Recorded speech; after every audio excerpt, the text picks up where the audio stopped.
Paano po ma-reactivate ang Pag-ibig membership ko na naging inactive dahil matagal nang hindi nahulugan? Answer, simply visit Pag-ibig branch po na malapit sa inyo, ma'am and sir. Punta kayo sa PACD or Public Assistance and Complaints Desk ni Pag-ibig branch or sa Member Services 1 or Marketing Department po nila. So, i-update po yung record ninyo from employee to self-paying po. Or kung may bago kayong employer, simply write kung ano yung new employer nyo para ma-update po yung record ninyo, ma'am and sir.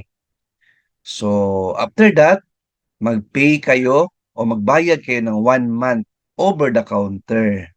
Ayan po ang gawin ninyo, ma'am and sir. Then sa succeeding months po, monthly na po tayo magbayad sa Pag-ibig contribution. So, once na activated na po yung membership ninyo ni Pag-ibig, ma-enjoy na po ninyo ang mga benefits nito. Like multipurpose loan, housing loan, and of course, yung dividends ni Pag-ibig annually. Ayan po.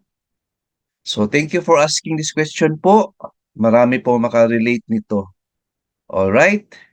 Keep watching my YouTube channel, friends.